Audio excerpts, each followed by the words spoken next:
Power recognizes power. Eleanor Carter stood with quiet dignity as they denied her reserved seat at Blanc Manor. Just another black woman they could dismiss without consequence. Except she wasn't. Behind her graceful exit lay the shadow of her son, Damien Carter, silent majority owner of the very restaurant that humiliated her. They mistook his silence for weakness, his patience for surrender. Their mistake. As the city's most exclusive restaurant becomes ground zero in a war against high privilege, untruth becomes clear. Some slights aren't just personal, they're the first domino in a system's collapse. Just before we get back to it, I'd love to know where you're watching from today, and if you're enjoying these stories, make sure you're subscribed, because tomorrow's special episode is one you definitely don't want to miss. The silver Bentley glided to a stop outside Blanc Manor, its polished exterior reflecting the golden glow of the restaurant's entrance lights. Eleanor Carter adjusted her pearl necklace, took a deep breath, and nodded to the chauffeur as he opened her door. At 62, Eleanor carried herself with the quiet confidence that came from decades of holding her head high in spaces that weren't always welcoming. "Thank you, Robert," she said, stepping onto the sidewalk in her modest heels. Her black dress was elegant but understated, chosen specifically for tonight's event, a celebration dinner her son had arranged for her birthday. Blanc Manor stood like a fortress of exclusivity on the corner of Fifth Avenue, its stone facade, and brass fixtures declaring its status as the most sought-after reservation in the city. Through the large windows, Eleanor could see the glittering chandeliers and the well-dressed patrons, most of whom were white and dripping with old money. As Eleanor approached the entrance, the doorman gave her a quick once-over, his smile faltering, slightly before he pulled open the heavy door. "Good evening, ma'am," he said, his tone professional but lacking warmth. The restaurant's interior was even more opulent than Eleanor had imagined. Cream-colored walls adorned with original artwork, tables covered in pristine white linen, and crystal glasses that caught the light from the chandeliers above. A pianist played softly in the corner, his fingers dancing across the keys of a gleaming grand piano. Conversations hushed as Eleanor walked in. Several patrons glanced her way, their expressions ranging from curiosity to mild surprise to barely concealed disdain. Eleanor ignored them all, her focus on the hostess stand directly ahead. From across the room, Gareth Simmons, the restaurant manager, watched Eleanor's entrance with narrowed eyes. At 48, Gareth prided himself on maintaining Blanc Manor's prestigious atmosphere. His slicked back hair and impeccably tailored suit projected an air of authority as he whispered something to a nearby server before making his way toward the front. Eleanor reached the hostess stand and smiled at the young woman behind it. "Good evening. I have a reservation under Carter." She spoke clearly and confidently. The hostess, a blonde woman in her mid-20s named Amber, quickly scanned the leather-bound reservation book. Her finger traced down the list of names once, then twice. Her eyes flickered up to Eleanor, then beyond her to where Gareth now stood, his expression unreadable. "I'm sorry, I don't see that name here," Amber said, her voice slightly higher than normal. Eleanor maintained her smile. "It should be there. My son, Damien Carter, made the reservation. It's for the VIP table near the window, the one with the view of the garden." Gareth stepped forward then, a practiced smile on his face that didn't reach his eyes. "Is there a problem, Amber?" "This lady is saying she has a reservation for the VIP table, but I don't see it in the book." Gareth turned to Eleanor, looking down at her with an expression that bordered on condescension. "I'm terribly sorry, Ms. Carter." Eleanor Carter. "Ms. Carter. There seems to be some confusion. The VIP table is reserved for one of our regular patrons tonight." He made a show of checking the reservation book himself. "I don't see your name here at all. Perhaps you've confused the date? Or the venue?" Eleanor's expression remained calm, though her eyes hardened slightly. "There's no confusion, Mr. Simmons, Gareth Simmons, general manager of Blanc Manor. Mr. Simmons, my son, Damien Carter, specifically reserved that table for my birthday dinner tonight. Perhaps you should check again." A flicker of recognition crossed Gareth's face at the mention of Damien's name, but he quickly masked it. I've checked thoroughly, Miss Carter. There's no reservation under that name. He paused, then added with a smirk. We do have a table available near the kitchen, if you'd still like to dine with us tonight. Eleanor was about to respond when the front doors opened again, and a tall, slender woman in her early 30s entered. Her blonde hair was pulled back in an elegant updo, and she wore a designer dress that probably cost more than most people's monthly rent. Several patrons immediately recognized her, and whispers of Veronica Langley rippled through the dining room. Gareth's demeanor transformed instantly. Ms. Langley, so wonderful to see you again. He practically bounded across the lobby to greet her, leaving Eleanor standing at the hostess stand. Gareth, darling, Veronica purred, air-kissing both his cheeks. I hope you've saved my favorite table for me. Of course. The VIP table is ready and waiting just as you like it. Eleanor watched this exchange, her jaw tightening almost imperceptibly. The VIP table, her table, was suddenly available for someone else. Veronica glanced briefly at Eleanor, taking in her appearance with a dismissive sweep of her eyes before turning back to Gareth. Wonderful. I've brought the Australian ambassador with me tonight. He's just parking his car. Gareth beamed. We'll prepare a place for him as well. He offered his arm to Veronica and began leading her toward the VIP table, the very one he had just claimed was unavailable. As they passed, Eleanor spoke up. Excuse me, Mr. Simmons. I believe that's the table my son reserved for me. Gareth stopped, turning to Eleanor with barely concealed annoyance. As I explained, Miss Carter, there must have been some mistake. That table has been reserved for Ms. Langley for weeks. But I just heard you say it was her favorite table, not that it was reserved. A hush fell over the nearby tables as diners sensed the brewing confrontation. Gareth's smile became strained. Perhaps you misheard. Now, if you'll excuse us. I didn't mishear anything, Eleanor said quietly but firmly. You told me the table was reserved for a regular patron. You didn't say it was already booked by Ms. Langley. You're lying, Mr. Simmons. Veronica looked affronted. Gareth, who is this woman? Before Gareth could answer, a young black waiter named Daniel Williams approached. He had been watching the exchange from nearby, his hands clenched into fists at his sides. Mr. Simmons, Daniel said, his voice low but clear. I saw the reservation book earlier today. There was definitely a booking for Carter at the VIP table. Gareth's face darkened. Return to your station, Daniel. This doesn't concern you. Daniel hesitated, his eyes meeting Eleanor's briefly before he reluctantly moved away, disappearing into the kitchen. This is ridiculous, Gareth muttered. He turned to Eleanor, dropping all pretense of politeness.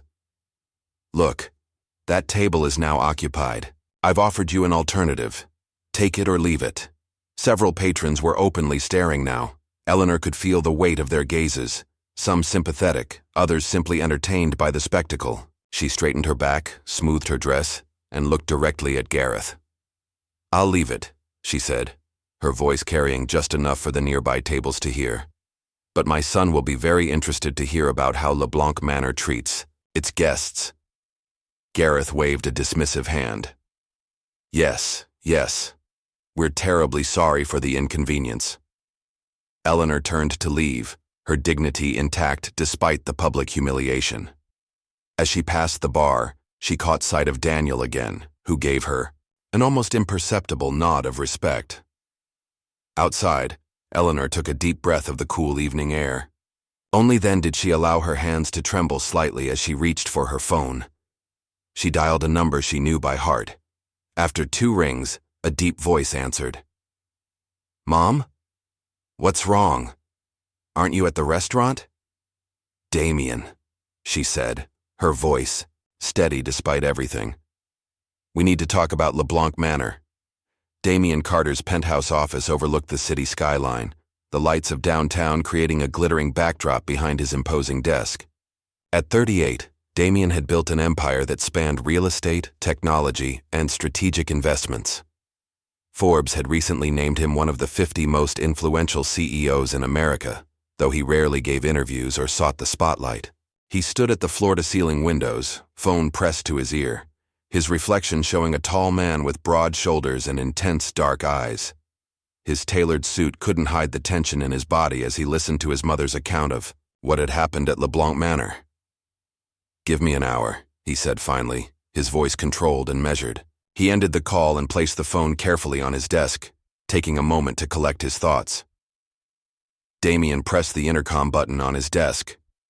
"Lisa, I need you in my office. Now." Less than a minute later, Lisa Morgan strode through the door. At 42, Lisa had been Damien's right hand for nearly a decade. Her gray suit was as no-nonsense as her expression, and she carried a tablet that rarely left her side. "What's happened?" she asked, immediately sensing his mood. "My mother was just humiliated at Blanc Manor. They gave away her reserved table to some socialite named Veronica Langley." Lisa's eyebrows rose slightly. "Veronica Langley? The senator's niece?" "I don't care if she's the president's daughter," Damien replied, moving to his desk and unlocking a drawer with his thumbprint. "Pull up everything we have on Blanc Manor. Ownership structure, management, financial records, everything." Lisa nodded, her fingers already tapping at her tablet. "You own a majority stake in that restaurant, don't you?" 62%, Damien confirmed, extracting a file from the drawer, a fact that Gareth Simmons seems to have forgotten. He opened the file, revealing documents detailing his silent investment in the upscale establishment. "Most of the staff doesn't know you're the majority owner," Lisa reminded him. "You wanted to keep it that way to see how they operated when they didn't know who was watching." "And now we know," Damien said grimly. Lisa's tablet pinged with an incoming message. "Speaking of watching," she said, "we just received an anonymous tip on the employee line you set up for Blanc Manor." Damien looked up sharply. "What does it say?" "It's from someone named Daniel Williams, a waiter. He says this isn't the first time Gareth has done this. He claims there's a pattern of racial discrimination in how they seat guests and which reservations mysteriously disappear." Damien's jaw tightened. "Get me everything on this Daniel Williams, and I want all complaints filed against Blanc Manor in the last 2 years. Official and unofficial." While Lisa worked, Damien paced the office, his mind racing. Blanc Manor hadn't been a financial investment for him. It had been a test. As one of the few black executives at his level, Damien had learned early on to create systems that allowed him to see the unfiltered truth about how spaces operated when they didn't know who was really in charge. Lisa looked up from her tablet. "Daniel Williams, 26, has worked at Blanc Manor for 14 months. Clean record, punctual, well-liked by customers according to their internal reviews. He's put himself through culinary school working there." "Good to know," Damien said. "What about those complaints?" "I'm compiling them now, but there's a pattern emerging. Several guests of color have reported similar experiences. Reservations, lost, being seated in less desirable locations, longer wait times for service. Most complaints were handled directly by Gareth, and none made it to the official record." Damien nodded, unsurprised. "And Richard Albright? Has our figurehead owner been involved in any of this?" Lisa shook her head. "From what I can tell, he's as clueless as ever. Hands off, collects his dividends, shows up for photo ops. The trust fund heir who loves having his name on things but doesn't want to do the work." "Perfect," Damien murmured. He picked up his phone and dialed. After a few rings, a cheerful voice answered. "Richard Albright speaking." "Richard, it's Damien Carter." "Damien, my favorite silent partner. How are you? How's that tech venture in Seattle coming along?" "We need to talk about Blanc Manor, in person. Tomorrow morning, my office, 9 a.m. There was a pause on the line. "Is everything okay? The numbers looked great last quarter." 9 a.m., Richard. Don't be late." Damien ended the call without waiting for a response. Lisa raised an eyebrow. "You're not going to tell him what happened?" "Let him sweat overnight," Damien replied. He reached for the phone again. "Now, let's run a little test." He dialed Blanc Manor's reservation line. A polite voice answered. "Blanc Manor, how may I help you?" "Hello," Damien said, altering, his tone to sound like a typical businessman. "I'd like to reserve a table for tomorrow evening. Something nice. The VIP table if it's available." "Of course, sir. May I have your name?" David Wilson, Damien replied, making up a name on the spot. Let me check availability for you, Mr. Wilson. There was a brief pause. The VIP table is available tomorrow at 7 p.m. Would that work for you? Perfect, Damien said, catching Lisa's, I'll take it. After ending the call, he smirked. So the VIP table is suddenly available when a man with a white-sounding name calls. Lisa nodded, her expression grim. Classic pattern. I've found 17 similar complaints in the last, year alone. Gareth has been very careful to keep them off the official records, but they exist in customer service emails and social media posts. Damien moved back to the window, looking out at the city below. We have all we need then. Almost. There's one more thing you should know about Veronica Langley. Damien turned, his attention caught by Lisa's tone. She's not just a socialite. Her family controls 3 of the largest luxury hotel chains in the country, and her uncle isn't just any senator. He chairs the Committee on Urban Development. If you go after Blanc Manor publicly, she could make things difficult for some of our projects, Damien finished. More than difficult. More than. The Thompson Street development needs that zoning change, and her uncle could kill it with a phone call. Damien nodded. I'm aware of the risks. Lisa studied him carefully. If you go in now, they'll know you're coming. Let them bury themselves. First, Damien's phone lit up with a text from his mother. Don't do anything rash, son. I'm fine. A slight smile crossed his face as he read it. Eleanor had always known him too well, had always been his moral compass, even when his first instinct was to bulldoze obstacles in his path. We're going to watch them implode first, he said finally, pocketing his phone. I want to see exactly how deep this rot goes before I cut it out.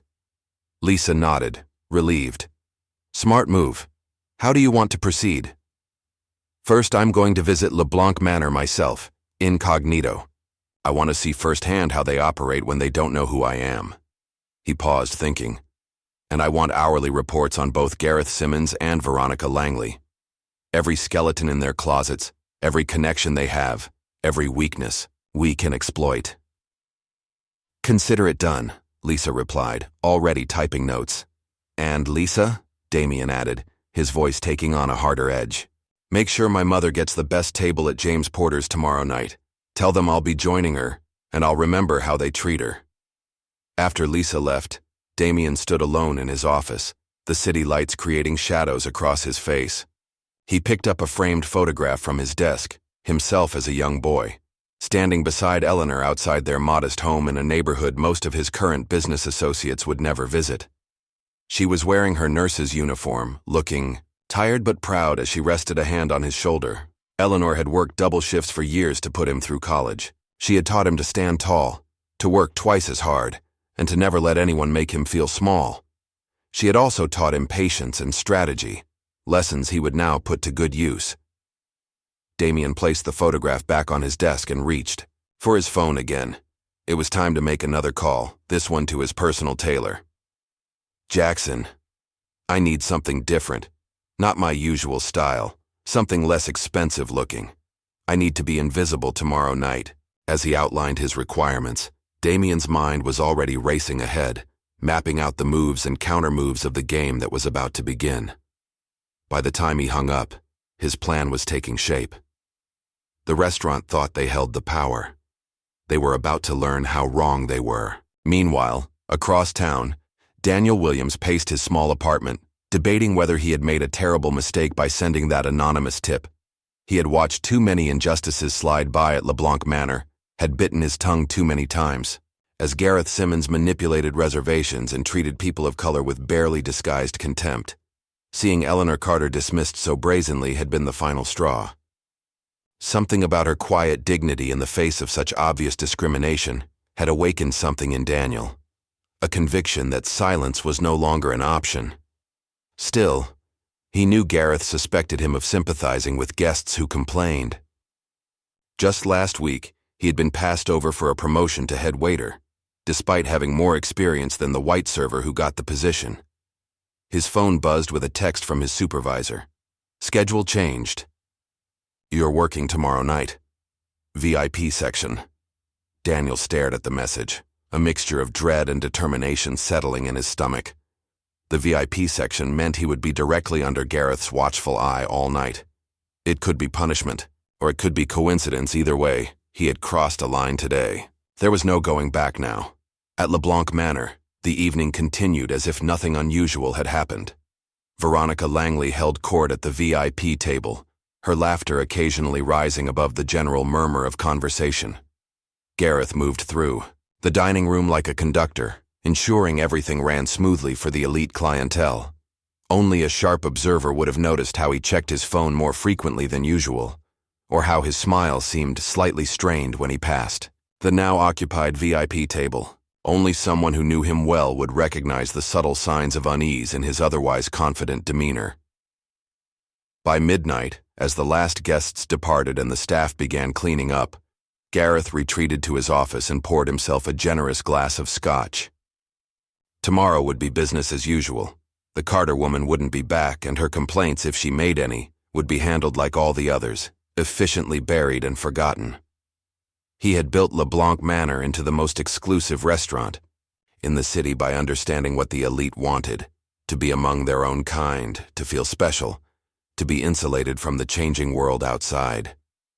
Richard Albright paid him handsomely to maintain that exclusivity, and he had never questioned Gareth's methods. One disgruntled woman wouldn't change anything. Gareth was certain of it. He couldn't have been more wrong. The next morning, Damien arrived at his office earlier than usual. Lisa was already there, armed with 2 coffee cups and a thick folder.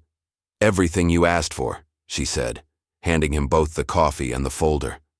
Gareth Simmons has been at Blanc Manor for 8 years. Before that, he managed 3 other high-end restaurants, never staying more than 3 years at each. "Let me guess," Damien said, opening the folder. "He left each one just as complaints started to surface." "Exactly," Lisa confirmed. "He's good at covering his tracks, but the pattern is there if you know where to look. And there's more. He's been skimming from the restaurant. Small amounts, but it adds up." Damien raised an eyebrow. "Now that's interesting. Does Albright know?" "Doubtful. The accounting is deliberately convoluted. I only found it because I knew what to look for." "And Veronica Langley?" Lisa's expression tightened. "That's where things get complicated. Her family's not just wealthy, they're connected. 3 senators on speed dial, judges, media executives. They've buried at least 2 discrimination lawsuits against their hotels in the past 5 years. Damien took a long sip of his coffee, processing this information. "So this goes beyond one arrogant restaurant manager." "Much beyond," Lisa agreed. "This is how the system protects itself. People like Gareth are just the visible face of it." A notification appeared on Damien's phone, a reminder of his meeting with Richard Albright in 30 minutes. "Let's see what our figurehead owner has to say for himself," Damien said, closing the folder. "And then tonight, we'll see Blanc Manor for ourselves." As he waited for Albright to arrive, Damien recalled his mother's words from years ago. When he faced his first major business challenge, "The most powerful move is the one they don't see coming." Tonight, he would begin a game that Gareth Simmons and Veronica Langley wouldn't even realize they were playing until it was too late. The transformation was remarkable. Gone was the power suit, the designer watch, and the air of authority that normally surrounded Damien Carter. In their place were a department store blazer that hung slightly too loose at the shoulders, an unremarkable tie, and scuffed shoes that had seen better days. Damien studied his reflection in the mirror of his penthouse bathroom, satisfied with what he saw: a forgettable, middle management type, the kind of man who would aspire to dine at Blanc Manor as a special treat rather than a regular indulgence. "Todrin. Look like an accountant having a midlife crisis," Lisa remarked, leaning against the doorframe with her ever-present tablet in hand. Damien adjusted his tie, deliberately making it slightly crooked. "Perfect." "The meeting with Albright went as expected?" "He was clueless," Damien confirmed. "Claimed he had no idea about any discrimination complaints. Said Gareth handles the day-to-day trivialities while he attends charity galas and plays golf." "And you didn't tell him you were going undercover tonight?" "The fewer people who know, the better," Damien slipped a cheap ballpoint pen into his breast pocket, another calculated detail. "You have the reservation confirmation?" Lisa nodded. "Under the name David Wilson, just as you requested. And I've activated the recording function on your watch and the microphone in your tie clip. Everything will be transmitted back to our secure server." "Good." Damien checked his watch. A simple Timex rather than his usual Patek Philippe. "It's time." 30 minutes later, a nondescript rideshare pulled up to the curb outside Blanc Manor. Damien paid the driver and stepped out, taking in the restaurant's imposing facade with fresh eyes. The doorman gave him a cursory nod. Nothing like the deferential greeting Damien typically received when arriving at high-end establishments. It was already working. Inside, the hostess, the same blonde woman from the previous night, glanced up from her podium. Her assessment was quick and dismissive. "Good evening, sir. Do you have a reservation?" "Yes, David Wilson at 7 o'clock, Damien replied, adopting a slightly hesitant tone, as if he were unused to such surroundings. She scanned the reservation book, her expression shifting to mild surprise when she found his name. "Oh yes, Mr. Wilson. I see you requested the VIP table." "If it's available," Damien said. The hostess exchanged a look with another staff member before turning back to Damien. "I'm sorry, but that table has actually been reserved for another party this evening. But we have a lovely table near the bar that I think you'll enjoy." Damien feigned disappointment, but nodded. "I understand. The bar table will be fine." As the hostess led him through the dining room, Damien observed everything with a trained eye. Near the entrance, a well-dressed white couple was being escorted to the coveted window section. Meanwhile, a black family in equally fine attire was seated in a dimly lit corner near the kitchen doors, despite the many empty tables in better locations. Damien's table at the bar was noisy and cramped, positioned directly in the path of servers rushing back and forth. He ordered a drink and settled in to watch the restaurant dynamics unfold. Within 20 minutes, Damien witnessed 3 more seating arrangements that followed the same pattern. White guests received prime tables, while people of color were relegated to less desirable spots. The preferential treatment extended to service as well. Damien noted that his water glass remained empty for 15 minutes before a harried server finally refilled it.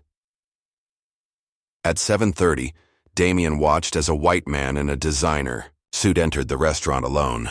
The man approached the hostess without a reservation, engaged in brief small talk, and was promptly escorted to the supposedly unavailable VIP table.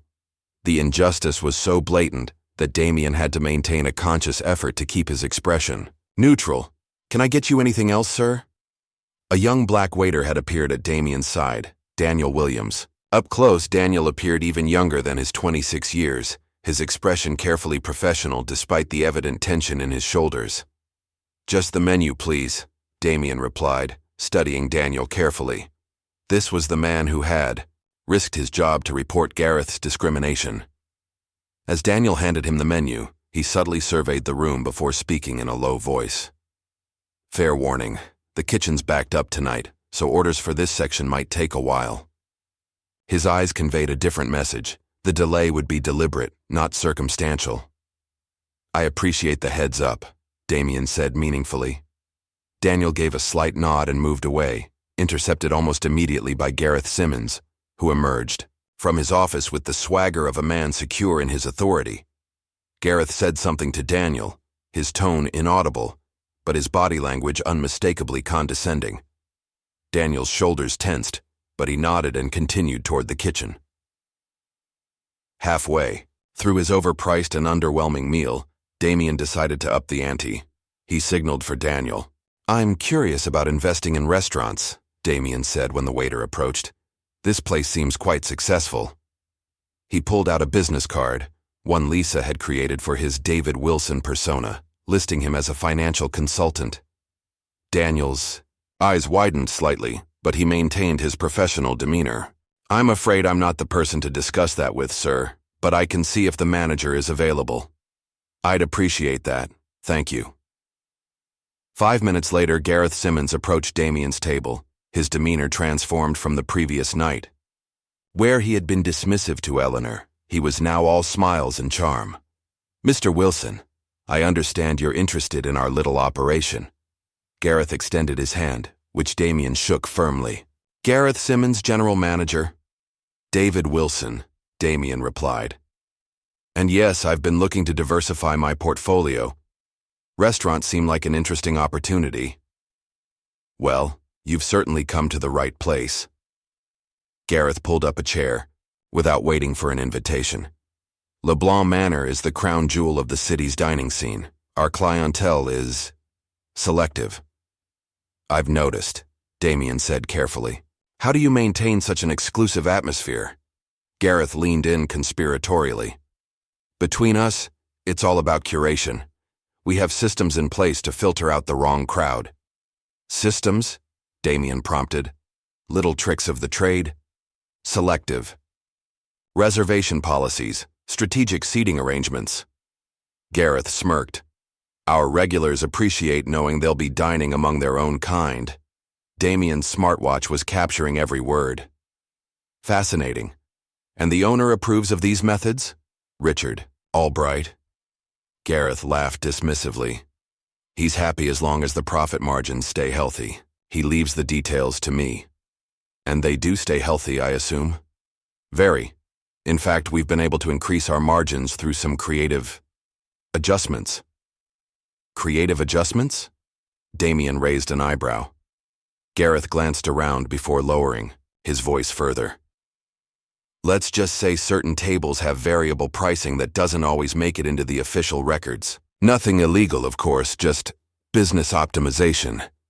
Damien nodded as if impressed by this admission of fraud. Very shrewd. It's all about knowing your market, Gareth replied, clearly proud of himself.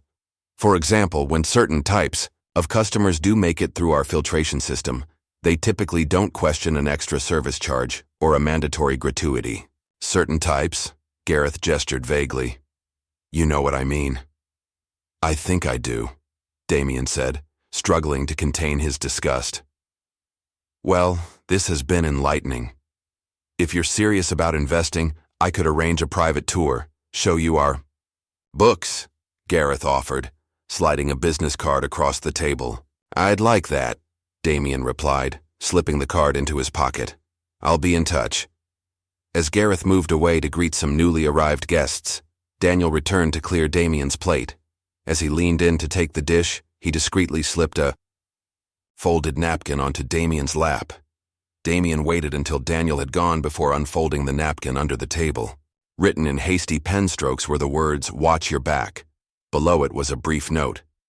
He's done this before. They always disappear. Damien carefully refolded the napkin and tucked it into his pocket. He paid his bill, noting the discretionary service charge that hadn't been mentioned by his server, and left a generous cash tip specifically for Daniel, tucked partially under his water glass, where other staff wouldn't immediately spot it. As he prepared to leave, Damien overheard a conversation from the next table. Gareth was speaking to a group of white businessmen, his voice just loud enough to carry. It's getting harder to maintain standards these days, Gareth was saying. Everyone's screaming about inclusivity and diversity. But our regular clients come here precisely because we understand what real exclusivity means. The men chuckled appreciatively, raising their glasses in a toast to standards. Damien walked out of Blanc Manor with his jaw clenched but his mind clear. He had seen and heard enough. The corruption ran deeper than even he had suspected. Not just discrimination, but likely financial fraud as well. Outside, he texted, "Lisa, you get all that?" Her response came seconds later. "Every word. It's worse than we thought." "Start putting together the report," Damien replied. "It's time for phase 2.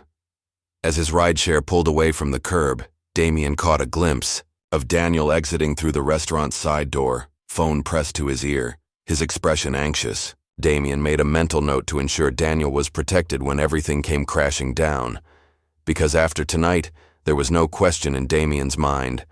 Blanc Manor was going to fall, and Gareth Simmons was going down with it. Lisa Morgan's office at Carter Enterprises was a testament to her methodical nature. 3 computer monitors displayed different aspects of the Blanc Manor investigation: financial records, employee testimonials, and social media analytics. On the wall, a timeline of events connected by red string looked like something from a detective show. She barely looked up when Damien entered, her fingers flying across her keyboard. "I've been compiling everything we have. The recordings from last night are gold. Gareth practically confessed to financial fraud and discriminatory practices on tape." Damien loosened his tie. Back in his regular attire, the power and authority he carried was evident in every movement. "What about the financial angle? Can we prove the skimming?" "Better than that." Lisa swiveled to face him, satisfaction evident in her expression. "I cross-referenced credit card charges from minority guests against white patrons with similar orders. The discretionary charges were applied to over 80% of non-white customers, but less than 5% of white ones." "Systematic discrimination," Damien nodded. "Exactly what we need." "There's more," Lisa continued, turning back to her screens. "I found 3 former employees who are willing to testify about Gareth's seating policies. And Daniel Williams has provided copies of reservation lists showing how bookings from people with ethnic-sounding names mysteriously disappeared. Is Daniel safe? Gareth must suspect he's the leak." "He's being careful. Says Gareth has been watching him closely since your mother's incident, but he hasn't been fired yet." Lisa handed Damien a thick folder. "Here's the complete report. It's comprehensive and damning." Damien flipped through the pages, his expression hardening with each new revelation. "Good work. Now we move to the next phase." "Are you sure about this approach?" Lisa asked cautiously. "We could just fire Gareth quietly and implement new policies." "This isn't just about one racist manager," Damien replied, his voice firm. "It's about exposing the entire system. Gareth is just a symptom of a deeper disease. And Veronica Langley needs to learn that her family connections won't protect her from consequences." Lisa nodded, understanding. "The anonymous media leak is ready to go. I've packaged everything into a compelling narrative. Exclusive restaurant charges black patrons more, hides discrimination behind fake reservations. 3 major news outlets have already expressed interest based on my hints. Send it," Damien instructed. "And activate the social media campaign simultaneously." With a few keystrokes, Lisa launched the carefully orchestrated plan they had spent the past 24 hours developing. Within minutes, selected clips from Damien's recordings began circulating on social media platforms, accompanied by infographics showing the discriminatory pricing patterns. "Now we wait," Damien said, moving to the window. "It won't take long." He was right. By mid-afternoon, LeBlanc discrimination was trending. Former patrons began sharing their own experiences of discrimination at the restaurant, creating a cascade effect that soon caught mainstream media attention. Damien's phone rang. Richard Albright, the panic evident in his voice before he even spoke a word. "Damien, have you seen what's happening? The restaurant is being destroyed on social media. They're saying we discriminate, that we charge black customers more. It's a nightmare." "I'm aware of the situation, Richard," Damien replied calmly. "We need to do something. Issue a denial, hire a PR firm." "Actually," Damien interrupted, "I've called an emergency shareholder meeting for 5 o'clock today. As majority owner, I have that right." "Majority owner? What are you—" Understanding dawned in Albright's voice. "The investment group. That was you? You own Blanc Manor?" 62%, Damien confirmed. "And I'll see you at 5. He ended the call, turning to Lisa, who was monitoring the unfolding social media storm. "Any word from inside the restaurant?" "My source says it's chaos," Lisa replied. "Reservations are being canceled, the phone is ringing off the hook with reporters, and Gareth is in his office having a meltdown. He's already suspended Daniel, claiming he's the source of the leak." Damien's eyes narrowed. "Make sure Daniel is taken care of.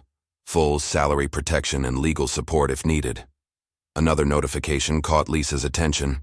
"Breaking news. They've just closed the restaurant for today, citing a water main issue. It's a transparent attempt to avoid the media circus forming outside."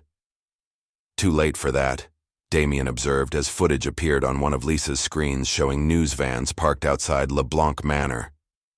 "The story has legs." By 4:30 p.m., Damien was seated at the head of the conference table in his downtown office. Lisa sat to his right, a stack of documents before her. The door opened, and a flustered Richard Albright entered, followed by Gareth Simmons, whose usual confidence had been replaced by barely contained panic. "What is the meaning of this?" Gareth demanded, then caught himself remembering he was addressing a major investor. "Mr. Carter, I apologize for the tone, but this is clearly a misunderstanding that spiraled out of control." "Sit down, Mr. Simmons," Damien replied coolly. "We have much to discuss." "I don't understand what's happening," Albright complained, taking a seat. "One minute we're running the most prestigious restaurant in the city, the next we're being accused of racism. On national news." "Not accused," Damien corrected. "Exposed. And there's one more guest joining us shortly." As if on cue, the door opened again, and a furious Veronica Langley stormed in, her perfect composure shattered. "This is slander. My family's legal team is already preparing." She stopped short when she saw Damien. "Who is this? Why is he here?" "Veronica Langley. Meet Damien Carter," Albright said weakly. "Apparently, he owns 62% of Blanc Manor." Veronica's eyes widened with recognition. "Carter? As in Eleanor Carter," Damien finished for her. "The woman you helped humiliate 2 nights ago. My mother." A tense silence filled the room as understanding dawned on their faces. "This is absurd," Gareth finally sputtered. "One seating misunderstanding and you destroy a restaurant's reputation? This is vindictive and one misunderstanding?" Damien cut him off, his voice dangerously quiet. "Lisa, please distribute the reports." Lisa handed each person a thick document.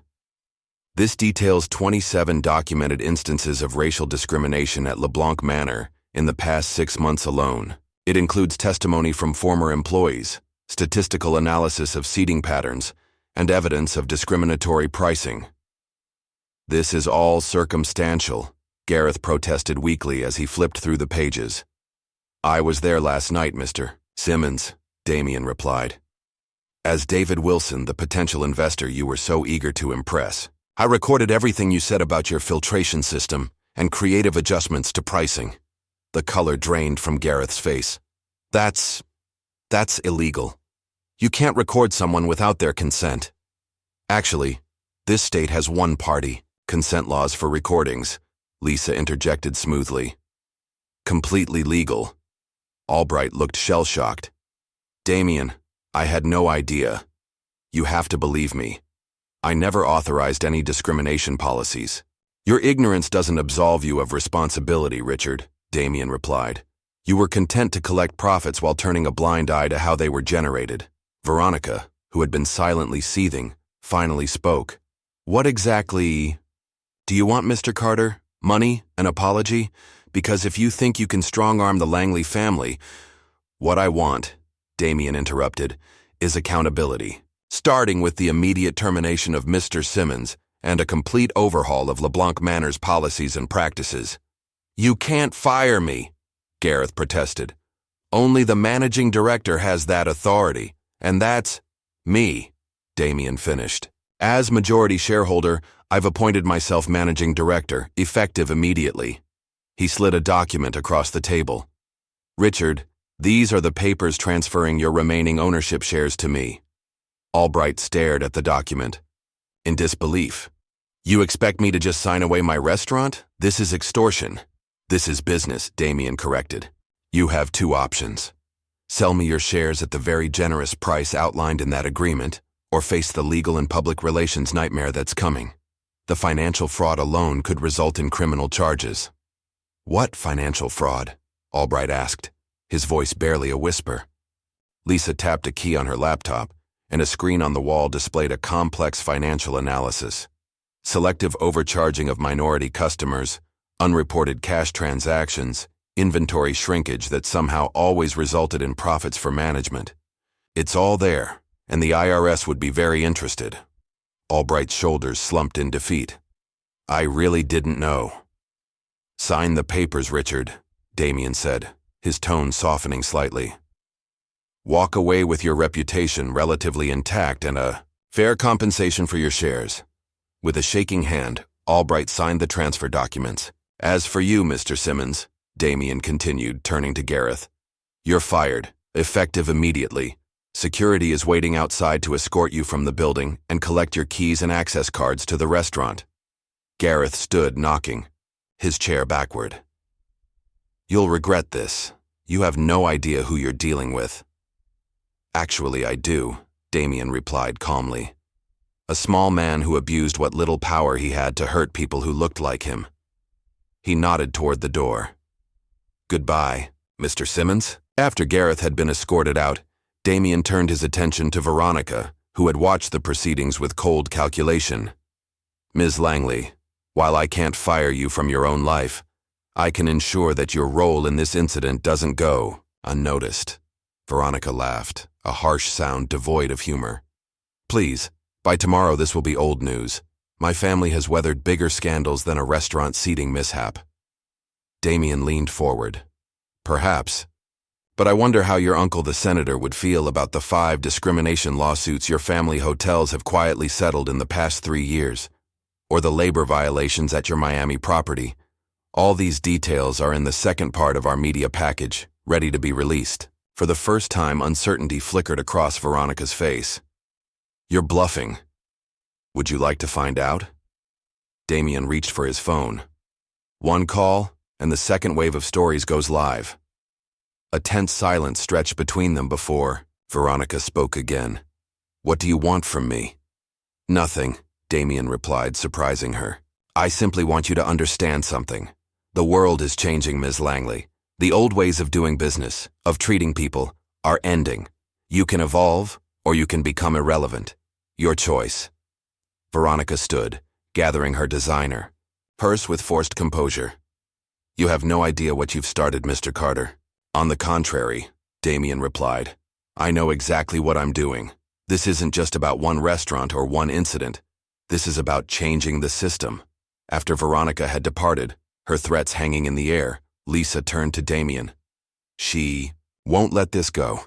The Langleys are vindictive, and they have connections we can't match. Let her come, Damien said, his resolve unwavering. We've only just begun. Lisa's phone buzzed with an incoming message. The news about Gareth's firing has already leaked. Social media is exploding again.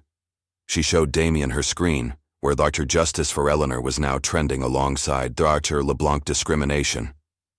And Daniel? Damien asked. He's worried.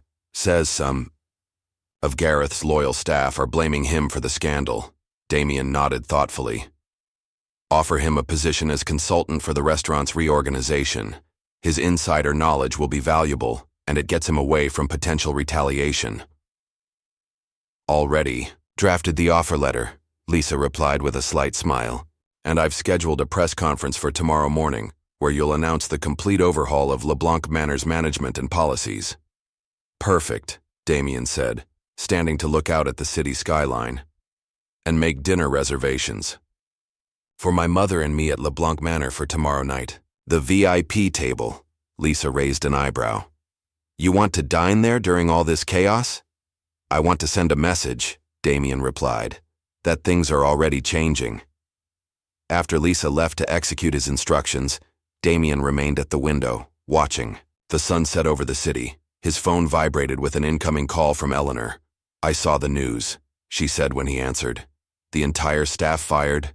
Damien, that wasn't necessary. Not the entire staff, Damien corrected. Just the management team that enabled the discrimination. The servers, kitchen staff, and support personnel will keep their jobs under new leadership. Eleanor was quiet for a moment. This is bigger than just what happened to me, isn't it? It always was, Damien confirmed. What happened to you was the catalyst, but this is about changing how these exclusive spaces operate, making them truly inclusive without sacrificing quality or experience. Be careful, son, Eleanor warned. People like Veronica Langley don't take defeat gracefully. I know, Damien replied. That's why this isn't over. In fact, it's just beginning. After ending the call, Damien pulled up the preliminary designs for the rebranded Blanc Manor on his tablet. The exclusive restaurant would soon become something different, a place that maintained its excellence while welcoming all who could afford its admittedly high prices, regardless of their appearance or background. It was a small victory in a much larger war, but it was a start. Damien knew that Veronica's parting threat wasn't empty. The Langleys and others like them wouldn't relinquish their power and privilege without a fight. They would come for him, his businesses, his reputation. Let them come, he thought. He had truth on his side, and the tide of history was turning. What had begun as an act of disrespect toward his mother had uncovered a system of discrimination that had persisted for too long in the shadows. As night fell over the city, Damien Carter prepared for the battles ahead. This was just the opening, move in a much larger game, one that would shake the foundations of power in the city and beyond. Meanwhile, across town, Veronica Langley was already making calls, activating a network of powerful allies who understood what was really at stake. This wasn't just about one restaurant or one humiliating incident. It was about preserving a system that had served them well for generations. The war had begun, and neither side was prepared to surrender. The morning sun streamed through the floor-to-ceiling windows of Damien's private conference room, casting long shadows across the polished oak table. The atmosphere was tense as Damien studied the three people seated opposite him. Richard Albright fidgeted with his tie, his usual bluster deflated by recent events. Gareth Simmons maintained a veneer of confidence, though the slight tremor in his hand as he reached for his water betrayed his anxiety. And then there was Veronica Langley, immaculately dressed in a cream designer suit, her posture perfect, her expression revealing nothing except a slight curl of disdain at the corner of her mouth. "Thank you all for coming," Damien said, his voice measured and calm. Lisa sat beside him, tablet at the ready, observing everyone with sharp eyes. "As if we had a choice," Veronica replied coolly, checking her manicure. "Let's not pretend this is a cordial business meeting, Mr. Carter." Damien offered a thin smile. "Fair enough, Ms. Langley. Then let's get to the point." He opened a folder before him. "Blanc Manor is now under my complete ownership. The management team has been dismissed, and will be implementing comprehensive anti-discrimination policies effective immediately." Gareth leaned forward, his rehearsed contrition painfully obvious. "Mr. Carter, I want to apologize personally for any misunderstanding regarding your mother's reservation. It was a regrettable mistake in our booking system. Nothing more." "A booking system that somehow consistently affected patrons of color?" Damien asked mildly. "That's simply not true," Gareth protested. "We pride ourselves on welcoming all guests who meet our standards of—" "Please," Damien interrupted, "spare me the performance. I was there, Mr. Simmons. I heard you explain your filtration system quite clearly." Albright, who had been sweating profusely throughout the exchange, finally spoke up. "Damien, please, we can fix this. New policies, sensitivity training, whatever you want. Just tell me how to make this go away." "It's not going away, Richard," Damien replied. "The restaurant is mine now. The papers you signed yesterday transferred your remaining shares to me." "Under duress," Albright protested weakly. "Your signature looks perfectly steady to me," Lisa remarked, sliding a copy of the document across the table. Throughout this exchange, Veronica had remained silent, studying Damien with calculating eyes. Now she straightened and spoke with quiet authority. "You're making a serious mistake, Mr. Carter. My family has significant interests in this city, interests that intersect with yours in ways you might not fully appreciate." Damien met her gaze steadily. "Is that a threat, Ms. Langley?" "Simply a reality check," she replied with a shrug. "My uncle chairs the Urban Development Committee that's reviewing your Thompson Street project next month. My cousin sits on the board of First National Bank, which holds several of your company's loans." She smiled thinly. "Actions have consequences beyond a single restaurant." Before Damien could respond, his phone buzzed. Lisa glanced at the incoming message and whispered something in his ear. Damien's expression remained neutral, but his eyes hardened. "Excuse me for a moment," he said, stepping away from the table, "to take the call privately." Lisa turned to the three guests. "While Mr. Carter is occupied, let me be clear about one thing. Carter Enterprises has documented every discriminatory practice at Blanc Manor. We have recordings, financial records, and witness testimonies. If any of you attempt to retaliate against Mr. Carter or his businesses, that information goes public. All of it." Veronica laughed softly. "Ms. Morgan, isn't it? You've worked for Damien for what, 10 years now? You should know that scandals are temporary, but power is permanent. My family has weathered controversies before." "Not like this," Lisa replied confidently. Damien returned to the table, his expression now grave. "That was my legal team. It seems someone has filed an anonymous complaint with the state licensing board alleging fraudulent practices at Blanc Manor. Practices that occurred under your management, Mr. Albright." Albright's face went pale. "What? But you said—" "I didn't file the complaint," Damien clarified. "Someone else has entered the game." Veronica's composure cracked slightly. "What are you talking about?" Damien activated the large screen on the wall, displaying a breaking news story. The headline read, "Exclusive restaurant chain under investigation for systemic discrimination." The article doesn't name Blanc Manor specifically, Damien explained. It focuses on the Langley Hospitality Group's chain of luxury hotels and restaurants. Veronica stood abruptly, her chair scraping against the hardwood floor. "This is your doing." "I assure you it's not," Damien replied calmly. "But it seems our little conflict has attracted attention from others who have experienced discrimination at establishments controlled by your family." He pressed a button on the conference table, and the door opened to admit a man in his early 30s carrying a briefcase. "This is Jacob Bennett, my head of security," Damien introduced him. "He's discovered something interesting about past lawsuits against your properties, Ms. Langley." Jacob placed his briefcase on the table and removed a thick folder. 5 discrimination lawsuits in the past 3 years, all settled quietly with non-disclosure agreements. But what's interesting is that the plaintiff's original complaints disappeared from court records. "That's not possible," Albright muttered. "It is when you have a judge in your pocket," Jacob replied. "A judge who happens to be Veronica's godfather." Veronica's eyes flashed with fury. "You have no proof of any impropriety." "Actually, we do," Damien said, sliding an audio device onto the table. He pressed play, and a male voice filled the room. "Veronica, darling, the Davis complaint is taken care of. All references to racial discrimination have been expunged from the record. Your father can stop worrying." The color drained from Veronica's face. "Where did you get that?" "Mr. Davis was more thorough than you gave him credit for," Damien replied. "He recorded every conversation related to his case, including that call between you and Judge Wilson. He couldn't use it because of legal technicalities, but he held on to it. Insurance, he called it." Gareth, who had remained silent during this exchange, suddenly looked panicked. "I had nothing to do with any of that. The restaurant policies were all approved by—" "Shut up, Gareth," Veronica snapped. Damien leaned forward, hands clasped before him. "Here's how this will proceed. I now own Blanc Manor outright. Its discriminatory practices will end, and it will become a model of inclusive excellence. Mr. Simmons is already terminated.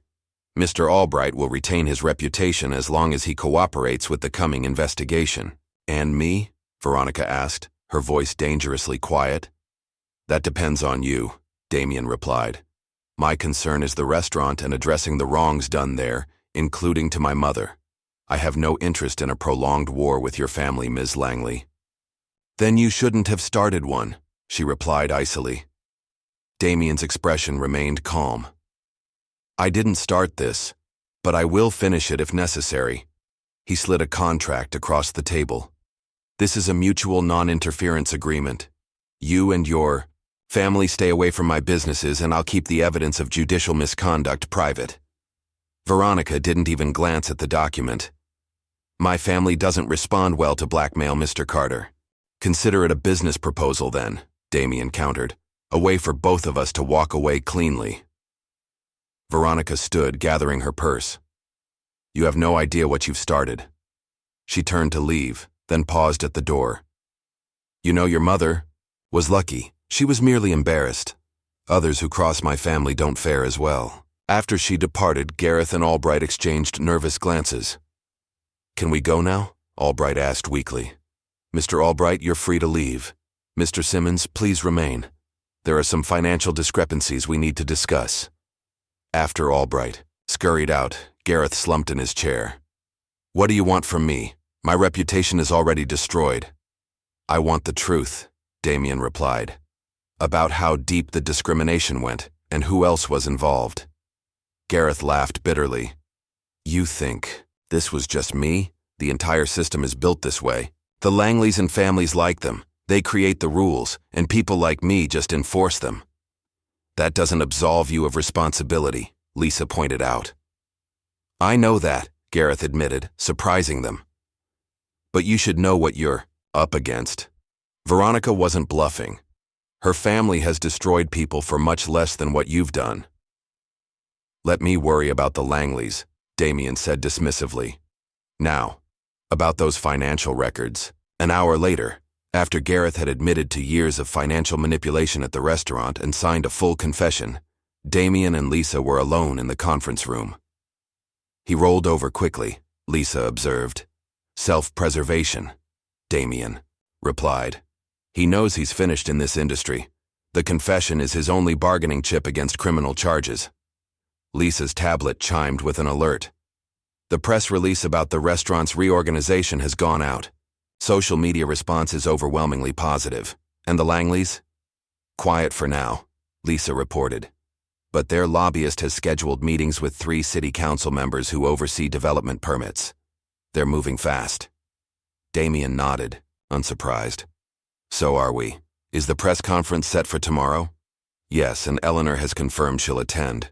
Daniel Williams has accepted our consulting offer as well. Good, Damien said, standing to look out at the city. Phase 1 complete. You know Veronica won't stop, Lisa warned. That threat about your mother wasn't subtle. Damien's expression hardened. I've already arranged additional security for Eleanor. The Langleys are used to people backing down at the first sign of pressure. They don't know what to do with someone who fights back. They're powerful enemies to make, Lisa persisted. We're always enemies, Lisa, Damien replied quietly. They just didn't know it until now. Across town, Veronica Langley entered the wood-paneled study of her family's estate, where her uncle, Senator William Langley, sat behind an antique desk, reviewing documents. It's worse than we thought, she announced without preamble. He has the recording of my conversation with Judge Wilson. The senator removed his reading glasses, his expression grave. How? Davis must have given it to him. Doesn't matter now, the damage is done. What does he want? The senator asked, his voice measured.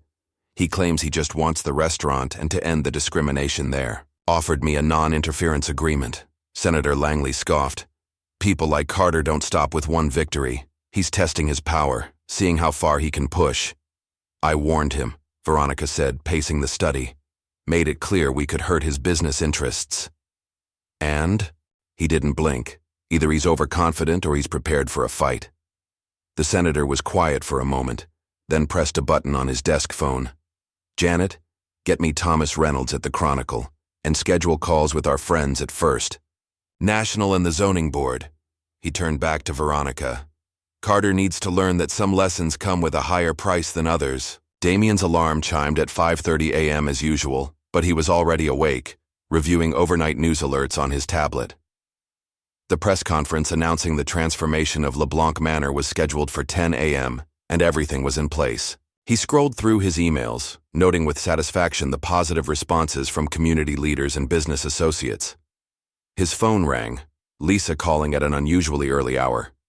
Turn on Channel 9, she said without preamble. Damien grabbed the remote and switched on the television. A somber news anchor was speaking.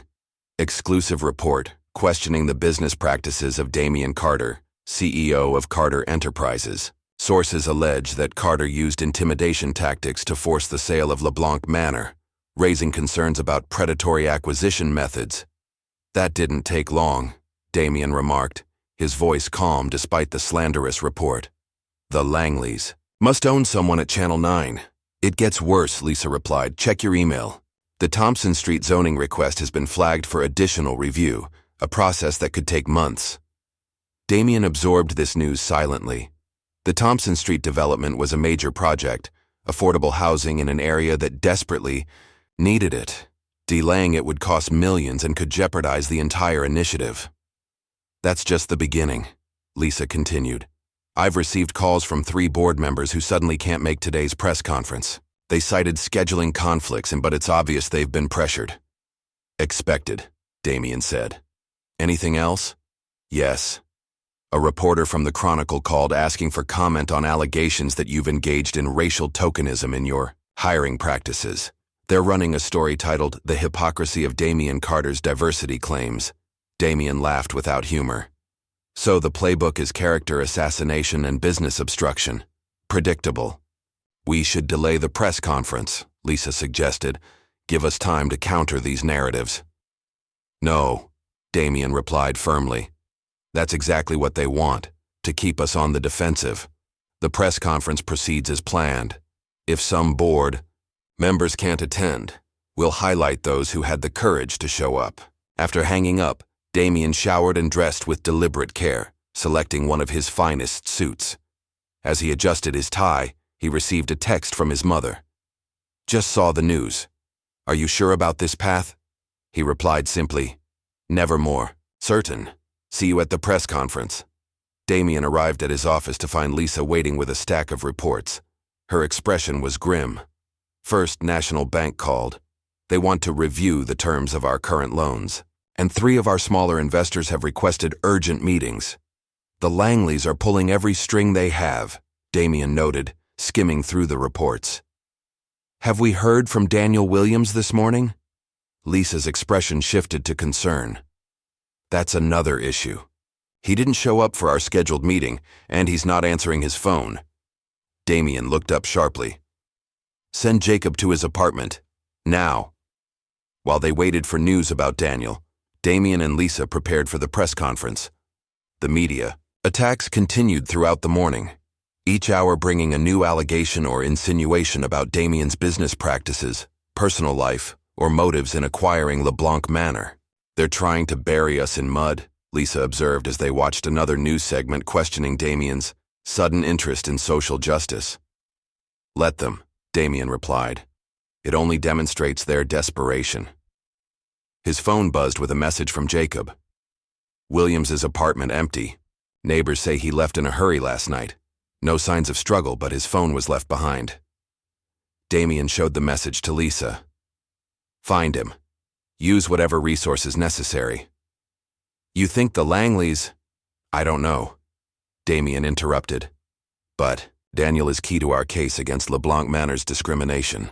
His disappearance right before our press conference isn't coincidental. At 9:30 a.m., as they prepared to leave for the press conference venue, Damien received an anonymous email. Walk away before it's too late.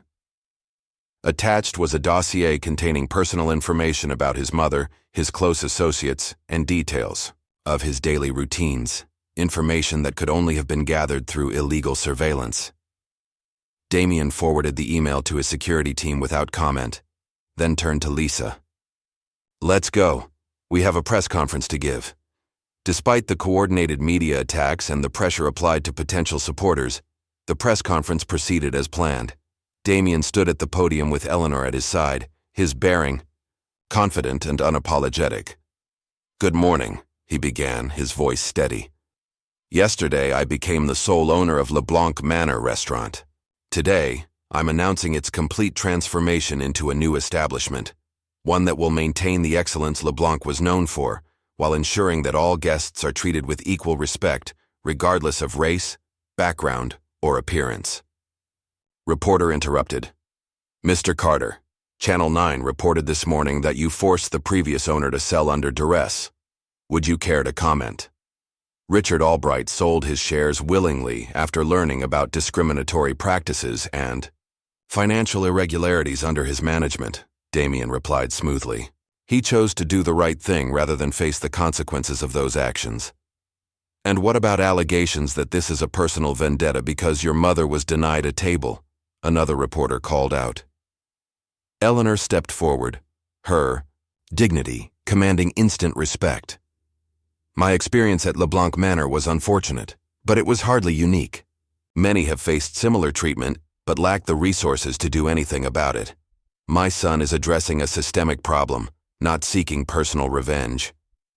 The press conference continued for 30 minutes, with Damien calmly parrying each accusation and insinuation. By the end, the narrative had begun to shift, with several reporters asking pointed questions about the Langley family's history of discrimination complaints. As they left the podium, Lisa whispered to Damien, "Two of our investors just called to reaffirm their support. They were impressed."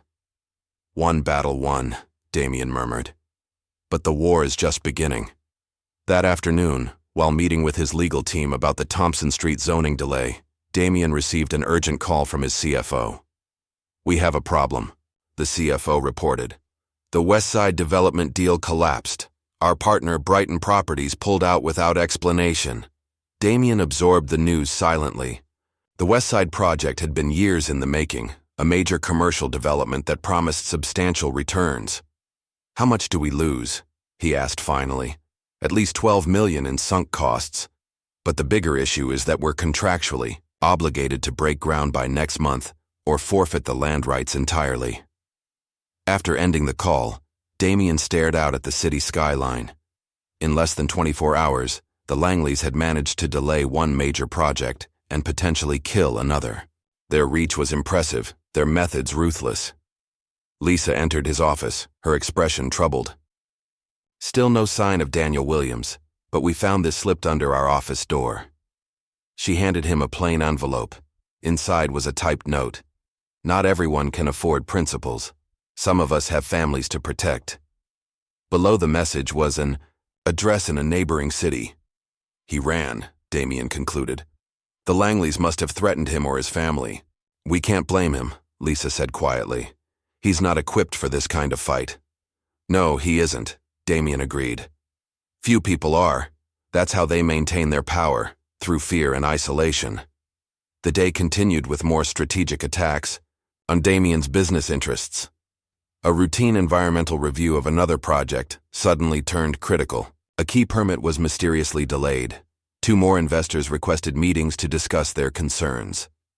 By evening, it was clear that the Langleys were executing a coordinated campaign to isolate and undermine Damien on multiple fronts. Their message was clear: back down or be destroyed. Damien left the office late, declining his usual driver in favor of driving himself. As he navigated through evening traffic, his phone rang through the car's speaker system. It was Jacob. "Sir, we've identified the source of the surveillance on you and your mother. A private security firm called Blackstone Group. They have ties to several influential families, including the Langleys." "Keep digging," Damien instructed. "I want to know exactly who authorized it and how long it's been going on." As he ended the call and accelerated onto the highway, Damien pressed the brake pedal to adjust his speed for an upcoming curve, but nothing happened. He pressed harder, then pumped the pedal repeatedly. Nothing. The car continued to accelerate. Damien remained remarkably calm as he processed what was happening.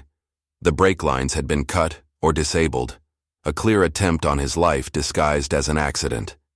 He downshifted rapidly, using the engine to slow the vehicle, and carefully navigated onto the shoulder, using the guardrail to gradually reduce his speed until the car finally came to a stop.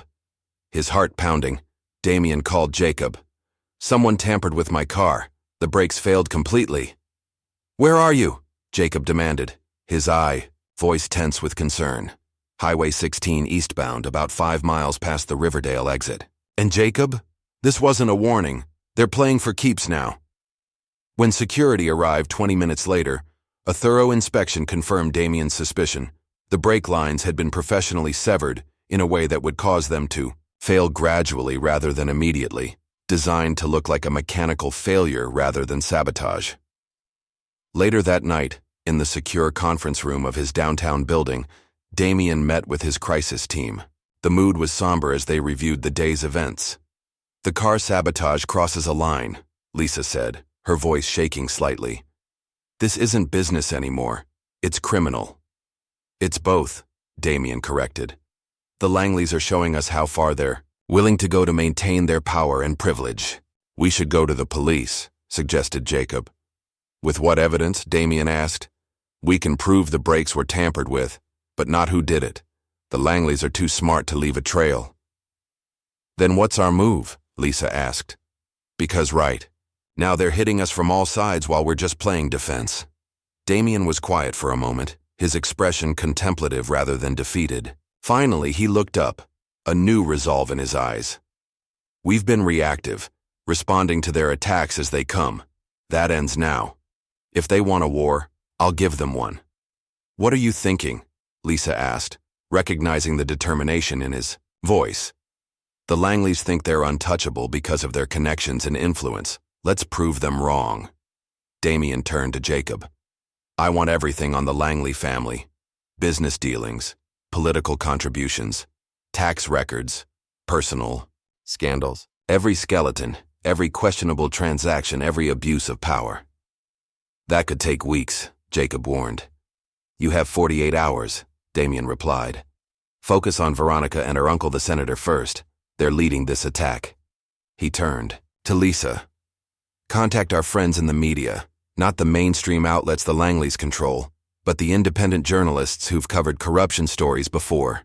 Feed them background information about the discrimination lawsuits against Langley properties. No direct accusations yet, just connect the dots for them. And the business attacks? Lisa asked. We absorb them for now, Damien said. The Thompson Street and Westside projects are important, but not critical. We can weather those losses, if necessary. What about your mother's safety? Jacob asked. If they're willing to tamper with your car, move her to the secure apartment tonight, Damien instructed. Full security detail, no exceptions. As the meeting concluded and his team departed to execute their assignments, Damien remained in the conference room alone. He pulled out his phone and found the photo he kept there, the same one from his desk of himself as a child with Eleanor outside their modest home. The Langleys had miscalculated. They thought their wealth and connections made them invincible, that their threats and attacks would force him to retreat. But they didn't understand what had shaped him, the lessons learned from watching his mother face discrimination with dignity, the resilience developed through years of fighting harder than his privileged peers just to earn a seat at the table. They had made this personal. Now he would show them exactly what that meant. Across town, in the Langley estate, Senator William Langley ended a phone call with a satisfied smile. The brake incident was a bit extreme, he remarked to Veronica, who sat across from him with a glass of whiskey. But effective. Our sources say Carter is pulling back, consolidating his resources. Good, Veronica replied. He needed to understand the real stakes. Indeed, by this time next week his Thompson Street project will be effectively dead, and his investors will be deserting him. A month from now, Carter Enterprises will be struggling to stay afloat. And Blanc Manor? Veronica asked. The senator smiled coldly. Once he's weakened enough, we'll find a way to force him to sell.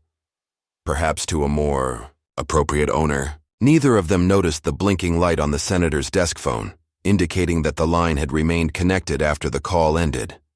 Nor could they know that every word of their conversation was being recorded by someone who had been expecting exactly this kind of incriminating exchange. The battle was far from over. In fact, it had barely begun. 2 days after the brake sabotage incident, Damien stood before a wall of digital screens in the secure operations room he'd established on the top floor of Carter Enterprises.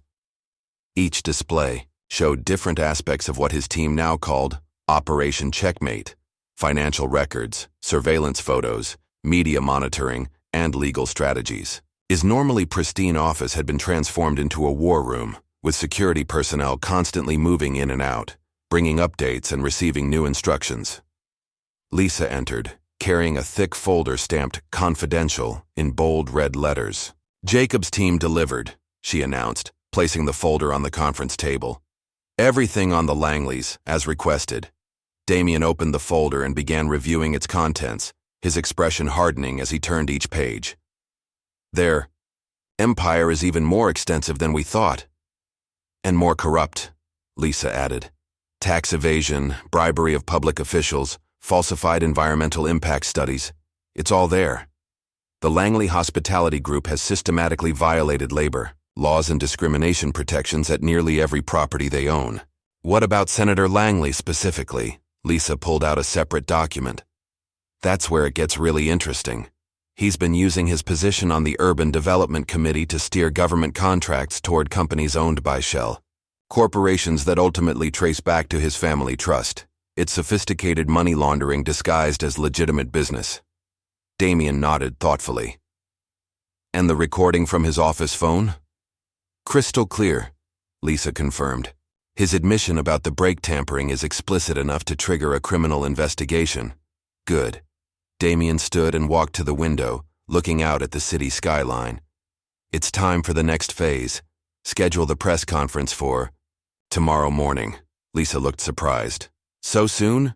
We haven't fully countered their business attacks yet. We're not going to, Damien replied. At least, not directly. The Langleys are expecting a conventional response. Legal countermeasures, PR defense, maybe some retaliatory business moves.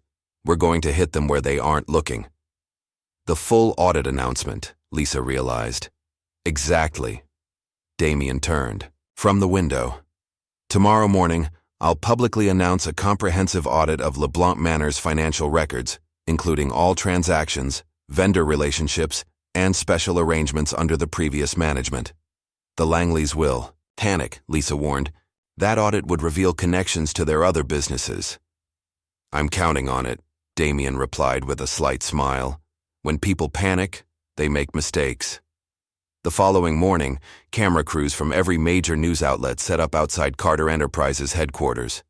The press conference had been billed simply as an important update on Blanc Manor's transformation, but rumors had been strategically leaked, suggesting that Damien might be announcing his resignation due to mounting pressure. Instead, when Damien stepped to the podium, flanked by his legal team and two representatives from a prestigious accounting firm, his demeanor was anything but defeated. Good morning, he began, his voice steady and confident. Today I'm announcing a full forensic audit of Blanc Manor's business practices under its previous management.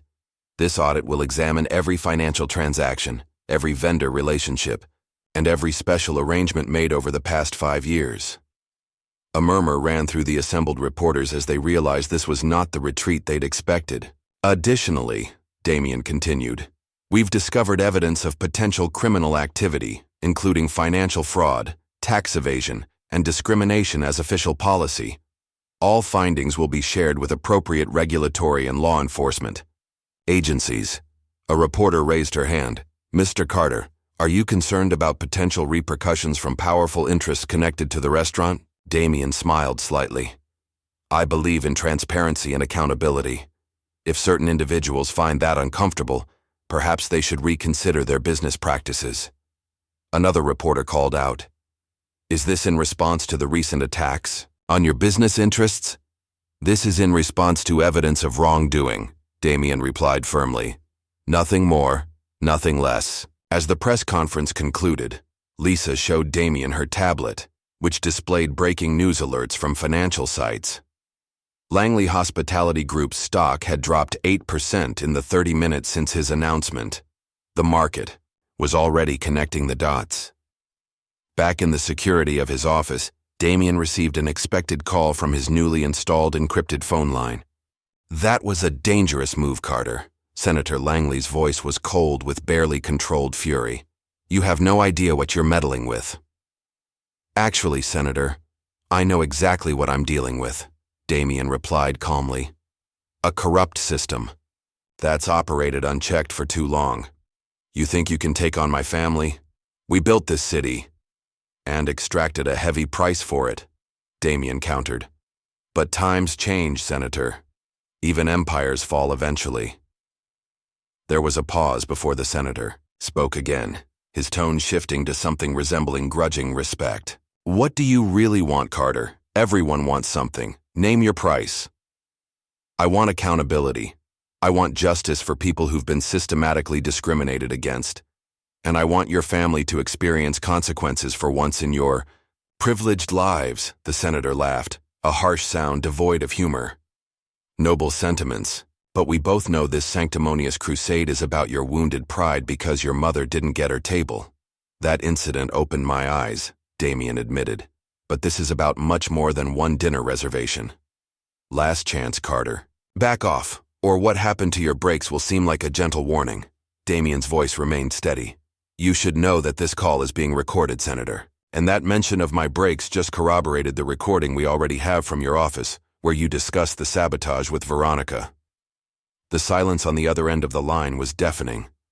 You're bluffing, the senator finally said, but uncertainty had crept into his voice. Would you like me to play it for you? Damien offered. Or would you prefer to hear it for the first time when the FBI does? The call ended abruptly. Damien placed the phone down and turned to Lisa, who had been monitoring the conversation. He took the bait, she confirmed. His people will be scrambling now, trying to contain the damage. And that's when they'll make their biggest mistake, Damien predicted. Have Jacob's team ready. The moment anyone attempts to access or alter records, at any Langley property, I want to know about it. The next 48 hours unfolded exactly as Damien had anticipated. The Langley organization mobilized to hide evidence of their connections to Blanc Manor and other potentially compromising business relationships. Security cameras that Jacob's team had covertly installed captured Veronica herself entering the restaurant's office late at night, removing files and attempting to access the computer system. Meanwhile, Lisa had identified a critical vulnerability in the Langley empire, Veronica's personal real estate company, which operated separately from the family's main hospitality business. Initial investigation suggested that it served as a vehicle for laundering money from the senator's questionable activities. It's their weak point, Lisa explained, showing Damien the complex financial flowcharts her team had assembled. The real estate company handles transactions that are technically legal but ethically dubious. If we pull on this thread, their entire financial structure could unravel. Damien studied the documents carefully. This is where we focus next, but we need to proceed carefully. Make them think we're not interested in the real estate angle at all. The strategy worked perfectly. While the Langleys directed their energy toward protecting their hospitality business and political connections, Damien's team quietly built a case around the real estate operations. 3 days later, Damien received a text from a number he didn't recognize. Found something big. Need to meet privately. Not safe to talk. DW. Daniel Williams had resurfaced. The meeting was arranged at a nondescript coffee shop across town. Damien arrived alone but had security positioned nearby. Daniel looked haggard, with dark circles under his eyes suggesting he hadn't slept properly in days. I'm sorry I ran, he said as soon as Damien sat down. They threatened my sister's kids, said they'd make sure she lost custody if I testified about the discrimination at LeBlanc. I understand, Damien replied. You did what you had to do to protect your family. Daniel leaned forward, lowering his voice. But that's not why I contacted you. After I left town, I remembered something from my time at the restaurant. Twice a month, Veronica Langley would have private meetings in the VIP room after hours. Not dinner meetings. She'd bring documents and different people would come in to sign papers. What kind of documents? Real estate contracts, I think. I served them drinks once and overheard Veronica talking about property transfers and keeping it off the books. I didn't think much of it at the time. Damien nodded slowly. Those meetings? Were they always on the same days? Yeah, the second and fourth Tuesday of each month. And get this, they never appeared in the reservation system. Gareth handled them personally. This was the final piece. Damien needed confirmation that Veronica had been using Blanc Manor as an unofficial office for her questionable real estate dealings, keeping the transactions away from official scrutiny. Daniel, would you be willing to make an official statement about what you saw? The young man hesitated, then nodded. My sister moved her kids to stay with our aunt in another state. They're safe now, and I'm tired of being afraid. With Daniel's testimony securing the connection between Veronica's real estate operations and Blanc Manor, Damien executed the next phase of his plan. Rather than exposing everything at once, he arranged a private meeting with Veronica under the pretense of negotiating a truce. The meeting took place in a neutral location, a conference room at a downtown law firm. Veronica arrived flanked by 2 attorneys, her composure perfect despite the pressure she must have been feeling. I appreciate you agreeing to meet, Damien began politely. Let's skip the pleasantries, Veronica replied coldly. What are you offering? Damien slid a document across the table. A compromise. I'll halt the public audit of Blanc Manor's finances and limit the scope to operational practices only. Nothing that would expose the restaurant's broader connections. Veronica's eyes narrowed with suspicion. And in exchange? Your family stops interfering with my business interests. The Thompson Street development proceeds without further reviews, and the media attacks cease. That's all? Veronica asked incredulously. After everything that's happened? I'm a businessman, Ms. Langley. Prolonged conflicts benefit no one. I've made my point about discrimination at Blanc Manor. Now I'm ready to move forward. Veronica studied him carefully, clearly searching for the trap. Finding none obvious, she allowed herself a small, triumphant smile. I'll need to discuss this with my uncle, of course. Of course, Damien agreed smoothly. I'll expect your answer by tomorrow. As anticipated, Veronica and Senator Langley interpreted Damien's offer as a sign of weakness, a retreat disguised as a compromise. They accepted the terms with thinly veiled satisfaction, believing they had successfully intimidated him into backing down. What they didn't realize was that Damien had never intended to expose Blanc Manor's connections to their empire through the restaurant audit. That had been a diversion. The real attack came 24 hours after they signed the agreement, when an independent journalist published a devastating exposé on Veronica Langley's real estate company, complete with documentation of fraudulent transactions, money laundering, and connections to illegally obtained government contracts. The article included testimony from Daniel Williams about the after-hours meetings at Blanc Manor, financial records showing suspicious property transfers, and most damaging of all, a recording of Veronica explaining to a client how to structure a transaction to avoid regulatory scrutiny. The story exploded across all media platforms. By nightfall, the FBI had announced a formal investigation into both Veronica's company and Senator Langley's activities. 3 of the Langley's closest political allies issued statements distancing themselves from the family, and the Langley Hospitality Group's stock plummeted to a 5-year low. In a final masterstroke, Damien released the recording of Senator Langley discussing the break sabotage to law enforcement, along with the forensic evidence Jacob's team had collected from the damaged vehicle. By morning, an arrest warrant had been issued for the senator on charges of attempted homicide. Watching the news coverage from his office, Damien felt no triumph or satisfaction, only a grim sense that justice was finally being served. The system that had protected the Langleys and others like them for generations was being exposed for what it truly was, a corrupt network designed to maintain power and privilege at the expense of others. Lisa entered with the latest updates. Senator Langley was taken into custody an hour ago. Veronica is reportedly trying to flee the country, but her passport has been flagged. Damien nodded, turning away from the television. And the fallout for their associates? It's spreading like wildfire, Lisa confirmed. 2 judges have recused themselves from pending cases, a city councilman has announced his resignation, and 3 executives from companies with ties to the Langleys have taken temporary leaves of absence. The whole network is collapsing, Damien observed. Like dominoes, Lisa agreed. They've operated with impunity for so long that they never developed contingency plans for exposure. No one expected to be held accountable. Damien looked out at the city skyline, thinking about how many other powerful families like the Langleys still operated in the shadows, maintaining systems of exclusion and discrimination. This victory, significant as it was, represented just one battle in a much larger war. What about Blanc Manor? Lisa asked. The rebranding is complete, but after all this publicity, Damien turned back to her with newfound resolve. We proceed as planned. The restaurant reopens next week under its new name and new management. It will serve as a reminder that change is possible, even in the most entrenched systems. And a demonstration of what happens when someone like Eleanor Carter isn't seated at her reserved table, Lisa added with a slight smile. Exactly, Damien agreed. Some lessons come at a higher price than others. The restaurant no longer resembled the exclusive fortress it had once been. The newly renamed Eleanor's maintained the elegant aesthetic of its predecessor, but had been transformed in subtle yet significant ways.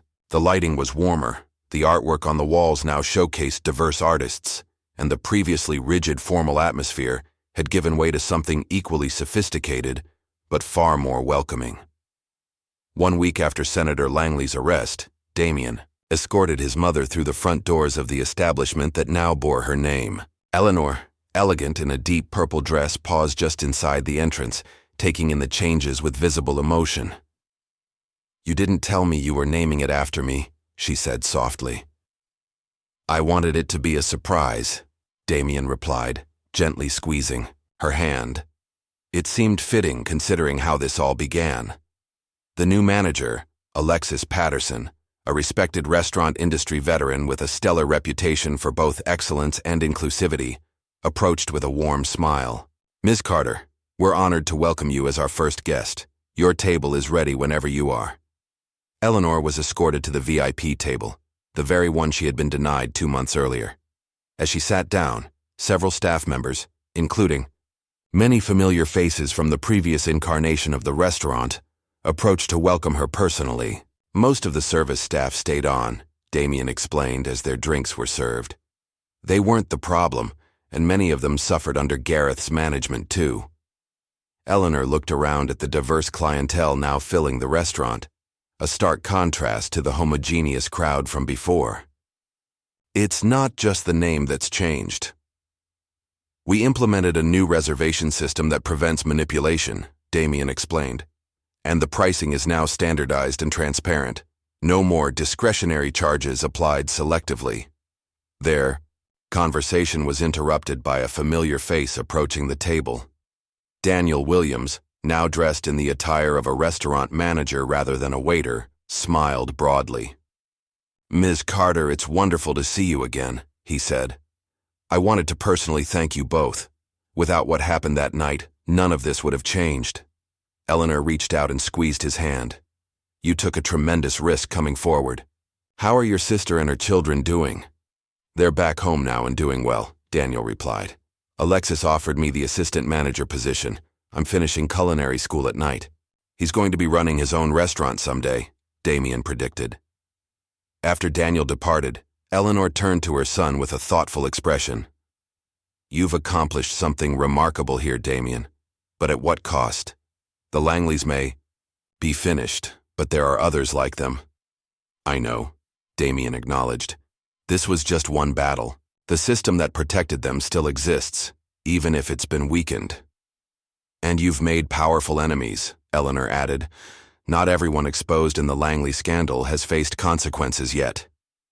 "That's why the work continues," Damien said, determination evident in his voice. "Eleanor's is just the beginning, a template for how to transform other spaces and institutions." As they enjoyed their meal, various guests stopped by their table to introduce themselves. Some were community leaders Damien had worked with before, while others were new faces, drawn by the restaurant's transformation story which had become national news. "You've created more than just an inclusive restaurant," Eleanor observed. "You've created a symbol," Damien nodded. "That was always the goal. Blanc Manor represented everything wrong with exclusive spaces. The arbitrary barriers, the unspoken rules designed to keep certain people out. Eleanor's represents what those spaces could become instead." Their dinner was interrupted by commotion at the entrance. A group of reporters had gathered outside, their attention focused on someone arriving. Through the windows, Damien could see camera flashes and outstretched microphones. Alexis approached their table quickly. "Mr. Carter, Daniel Williams is here to see you. He seems quite agitated." Moments later, Daniel hurried over, his expression a mixture of shock and vindication. "You need to see this," he said, holding up his phone to show a breaking news alert. "They found him." Damien read the headline. "Former Blanc Manor waiter provides key evidence in Langley investigation." "That's not me," Daniel clarified quickly. "It's Kevin Blackwell. He worked at Blanc Manor 5 years ago but was fired after he complained about discrimination. He's been gathering evidence against the Langleys ever since, waiting for the right moment to come forward. and our situation gave him that opportunity, Damien realized. Daniel nodded eagerly. He has documents going back a decade, records of bribes, secret meetings, even recordings of Senator Langley discussing how to handle people who oppose their interests. It's far worse than anyone realized. The implications were staggering. What had begun as a single act of discrimination against Eleanor had unleashed a cascade of revelations that now threatened to expose corruption at the highest levels of the city's power structure. "He's outside right now," Daniel added, "talking to the press. He's asking to speak with you." Damien exchanged a look with his mother, who nodded encouragingly. "Bring him in," Damien instructed. Through the kitchen entrance to avoid the media. Circus. 10 minutes later, Kevin Blackwell was seated at their table, a serious man in his early 40s with the careful demeanor of someone who had carried a heavy secret for too long. "I've been following what you've done, Mr. Carter," he began without preamble. "You accomplished in 2 months what I couldn't manage in 5 years, cracking the Langley family's facade." "You had the evidence all along?" Eleanor asked. Kevin nodded grimly. "After they fired me, I became obsessed with exposing them. I got a job at a company that provided accounting services to several Langley properties, started collecting documents, recordings, anything I could find. But no one would. Listen, the Langleys had too much influence over the media, the police, everyone who could help. Until now," Damien observed.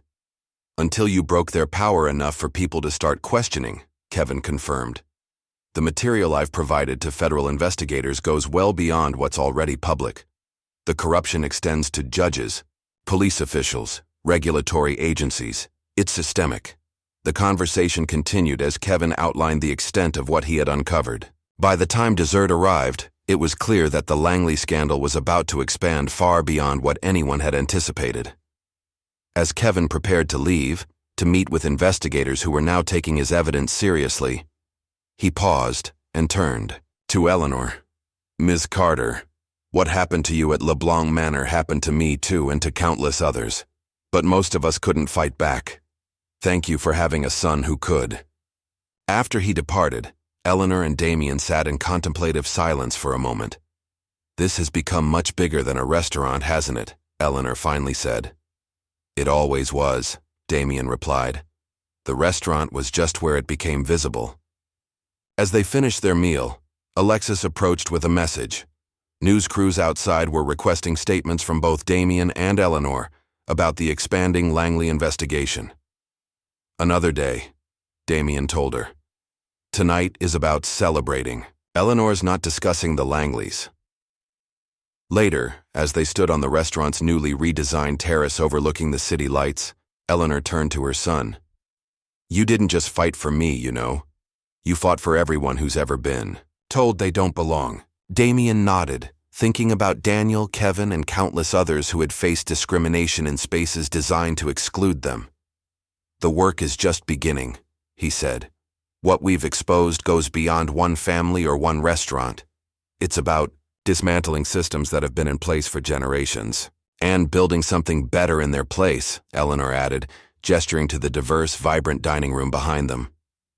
Back at his penthouse later that night, Damien reviewed the latest updates from Lisa.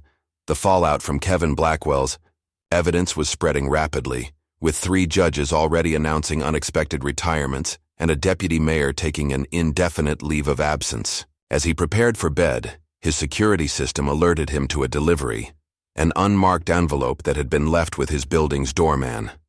After security had scanned it for dangers, Damien opened it to find a single sheet of paper with the message, "We're watching." He smiled slightly as he tucked the note into his desk drawer. The old guard was trying to intimidate him, not realizing that their time had passed. The systems that had protected them were crumbling, exposed to public scrutiny for perhaps the first time. The next morning, Damien stood on his penthouse balcony, looking out at the city sprawled below. In the distance, he could see Eleanor's, its new sign gleaming in the morning sunlight. What had begun as a personal affront had evolved into something transformative, not just for one restaurant, but potentially for the entire power structure of the city. His phone buzzed with a text from Eleanor. "The local news is calling you the man who brought down an empire. I prefer to think of you as the man who's building a better one. Damien smiled as he typed his response. We're just getting started. And they were. The transformation of Blanc Manor into Eleanor's represented more than just a name change or new management. It symbolized the possibility of change in even the most entrenched systems, the potential for spaces built on exclusion to become places of genuine welcome and equal treatment. As for the Langleys and others like them, they were learning a lesson that was long overdue. Power built on discrimination and corruption would eventually crumble when confronted with truth and justice. The war wasn't over. There would be resistance, backlash, and attempts to maintain the status quo. But a significant battle had been won, and the momentum was now on the side of change. Damien Carter looked out at his city with renewed purpose. The restaurant named for his mother would stand as a permanent reminder that no one should ever be told they don't belong, and that when such injustice occurs, sometimes the most powerful response is to change the system itself. What would you sacrifice to change a system built on exclusion? Damien Carter risked his empire, but found something far more valuable, a legacy of justice that began with one denied seat. If this story moved you, hit like and subscribe for more tales of ordinary moments that spark extraordinary change. Your next favorite story is just one click away.